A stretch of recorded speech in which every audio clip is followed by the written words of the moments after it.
A Montanha Mágica, leitura. Estamos no capítulo Satana faz propostas desonrosas, ali na página 100.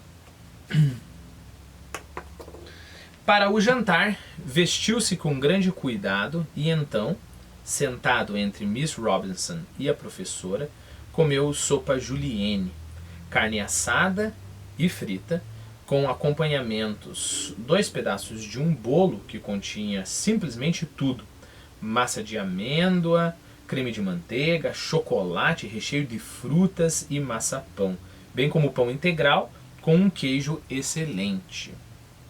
Novamente mandou vir uma garrafa de cerveja de Kumbar, mas, após ter bebido metade do copo, percebeu nitidamente que o lugar que lhe convinha era a cama. A cabeça lhe zunia, suas pálpebras pesavam feito chumbo, o coração batia qual um pequeno símbolo, e para aumentar a sua tortura, imaginava que a bela Marúzia, que inclinando-se para a frente escondia o rosto na mão adornada com o rubi, estava se rindo à custa dele, se bem que ele tivesse feito todos os esforços para não dar motivos.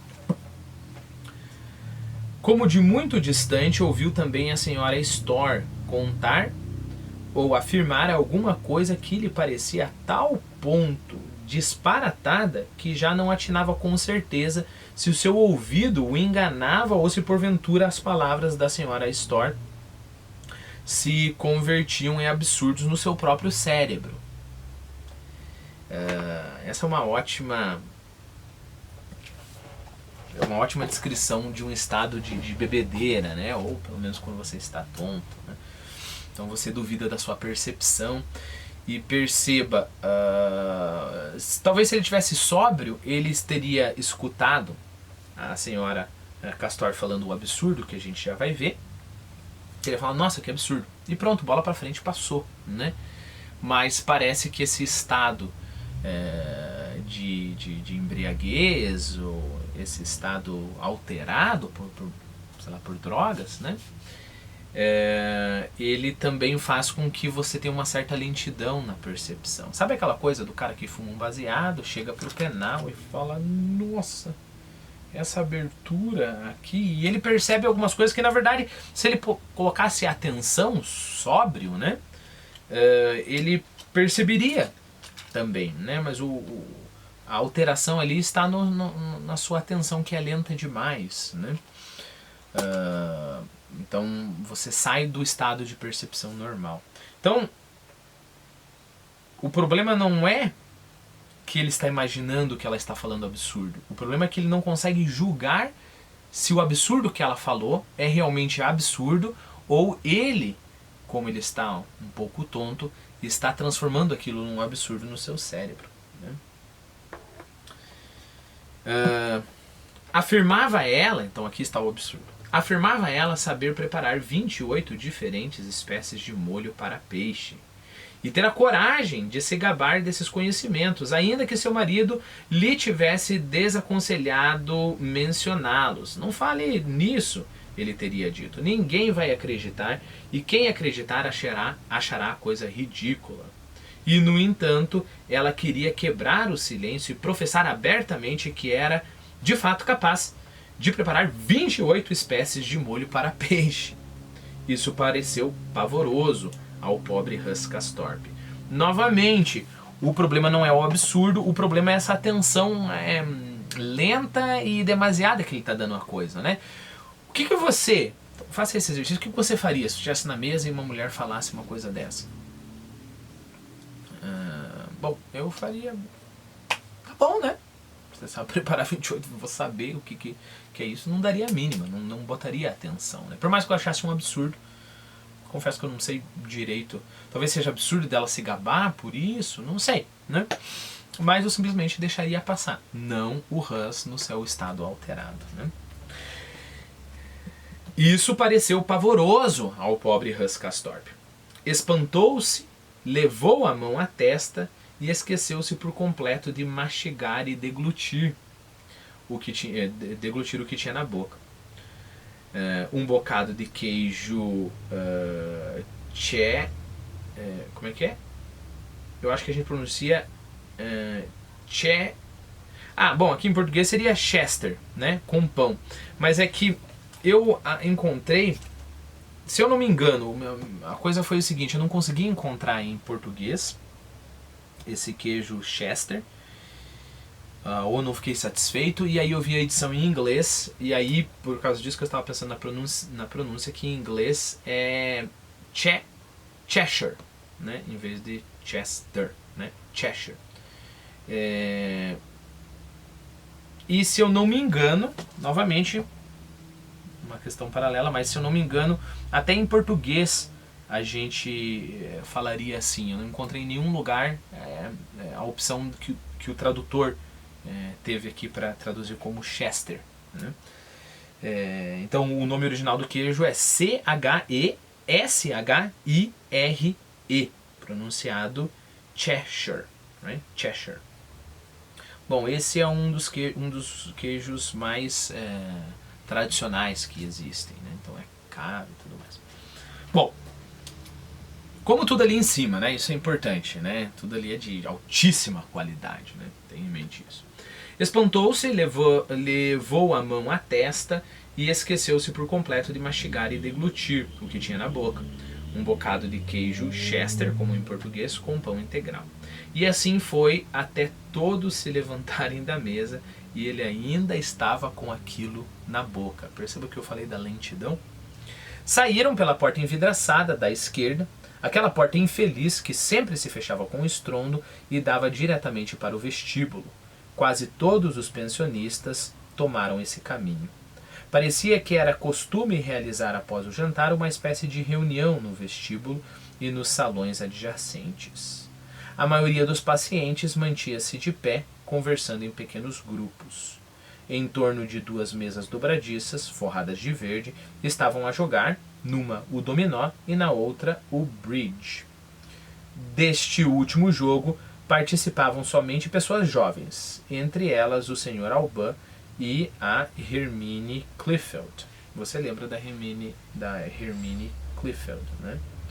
Eu estou mudando a pronúncia dela todo o tempo, que às vezes eu deixo mais aportuguesada, às vezes eu tento deixar mais em inglês, mas daí eu lembro que eu acho que ela é alemã, e aí vira uma salada.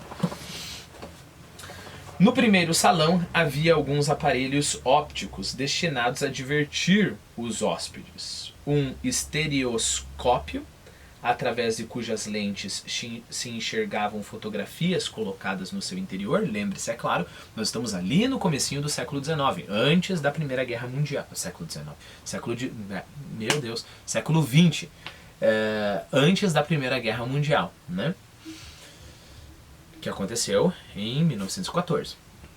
No primeiro salão havia alguns aparelhos ópticos destinados a divertir os hóspedes. Um estereoscópio, através de cujas lentes se enxergavam fotografias colocadas no seu interior, como por exemplo um gondoleiro veneziano de uma plasticidade rígida e sem vida. Em segundo lugar, um calendoscópio em forma de óculo, a cuja lente se apoiava à vista enquanto se acionava devagar uma roda dentada a fim de desencadear uma fantasmagoria multicolor e sempre variada de estrelas e arabescos. E finalmente um tambor giratório no qual eram introduzidas fitas cinematográficas, claro, estamos ali no comecinho do cinema, e por cujas fendas abertas aos lados podia-se ver um moleiro brigando com um limpa-chaminés, um mestre-escola a castigar um menino, um funâmbulo que dava saltos e um casal de campônios a dançar uma tirolesa. Então esses vidinhos, o que me vem na mente agora é TikTok, né? São os vidinhos bem curtos, mas naquele tempo a limitação era tecnológica, né? Agora a limitação seria por causa da popularidade, sei lá. Então tinha esses vidinhos do TikTok, né? Das carinhas brigando. Perceba como parece vídeo do TikTok, né? Aí um cara batendo no menino, e aí um outro cara fazendo piruletas de circo, essas coisinhas assim, né? Huscastorp, com as mãos frias repousando nas coxas, olhou demoradamente todos esses aparelhos. também se deteve por alguns instantes nas proximidades da mesa de bridge, onde o incurável Sr. Alban, crispando desdenhosamente os lábios, manejava as cartas com os movimentos displicentes de um homem mundano.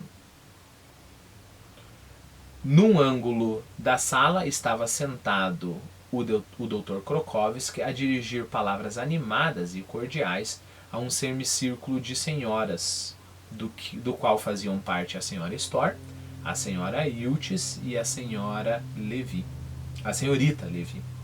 O pessoal da mesa dos russos distintos retirara-se ao pequeno salão adjacente, separado das salas de jogos por uma simples cortina, e constituía ali uma panelinha íntima.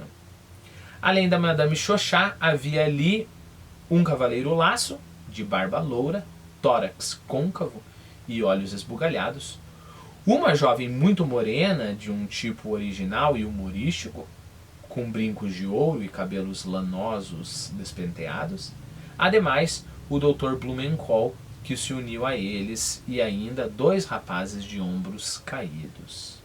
Madame Chauchat trajava vestido azul com gola de renda branca. Sentada no sofá, atrás da mesa redonda, no fundo do pequeno aposento, formava o centro do grupo. Tinha o rosto voltado para a sala de jogos. Incapaz de contemplar sem reprovação aquela mulher mal educada, Hans Castorp pensava de si para si. Ela me lembra algo, mas não sei dizer o que. Um indivíduo alto, de uns 30 anos, e cujos cabelos já começavam a tornar-se ralos, tocou 3 vezes seguidas no piano castanho, a marcha nupcial do Sonho de uma Noite de Verão. E a pedido de algumas senhoras, reiniciou pela 4ª vez a peça melodiosa, depois de ter fixado profunda e silenciosamente os olhos de cada uma delas. É permitido perguntar como o senhor se sente, engenheiro? Perguntou Settembrini, o qual, mãos nos bolsos, flanara, andar despreocupadamente, né? Flanara entre os hóspedes e agora se aproximava de Hans Castorp. Ainda trazia aquele paletó de tecido cinzento, parecido com burel, e as calças claras enxadrezadas. Sorriu ao dirigir-se a Hans Castorp, que de novo se sentiu como que desembriagado à vista desses lábios finos, contraídos, numa expressão zombeteira sob a curva do negro bigode. Mesmo assim, tinha a boca semiaberta, enquanto seus olhos, injetados, fixavam o italiano com um olhar bastante estúpido. Ah, é o senhor, disse. O senhor do passeio da manhã, aquele do banco lá em cima, perto do curso d'água. Claro, logo o reconheci. O senhor acredita? E aí ele continua. Perceba que o Hans está um pouco bêbado, né? Ou um pouco tonto também, é a pressão, etc, etc.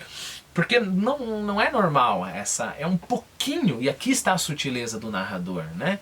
Não é aquela coisa super disparatada, né? Sabe aquela coisa, eu quero imitar um bêbado e aí eu fico forçando demais a minha voz? Um bom ator, ele consegue dar essas nuances, tipo assim, um bêbado que tem a voz alterada, tentando controlar essa voz e deixando a voz normal. Imagine as camadas de nuance que você tem aí. Um bom ator consegue fazer isso, né? O que o narrador consegue fazer aqui? Ele não vai sair falando disparates, né? É estranho o que o Hans fala, mas só um pouquinho, né? Ele tá um pouquinho tonto.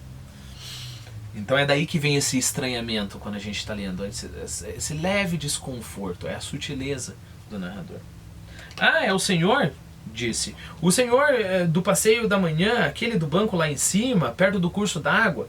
Claro, logo o reconheci. O senhor acredita, continuou, embora sabendo que não devia dizer uma coisa dessas, que no primeiro momento tomei-o por um tocador de realejo? Aqui sim ele se deixa levar pela tontura, né? Foi uma ideia absurda, naturalmente, acrescentou, ao notar que o olhar de Settembrini assumira um caráter frio e perscrutador. Uma bobagem, eis a palavra, uma bobagem sem tamanho. Ainda não posso compreender porque cargas d'água eu... Fique tranquilo, não faz mal, replicou Settembrini. replicou Settembrini após um instante de silêncio, durante o qual apenas contemplara o jovem. E como o senhor passou o dia de hoje, o primeiro dia da sua estada neste sítio de prazeres? Obrigado por perguntar. Passei o dia conforme o regulamento, respondeu Rascastorp. Sobretudo a maneira horizontal, como o senhor prefere dizer. Novamente, Hus lembra das palavras do outro, né? E as menciona no próprio discurso.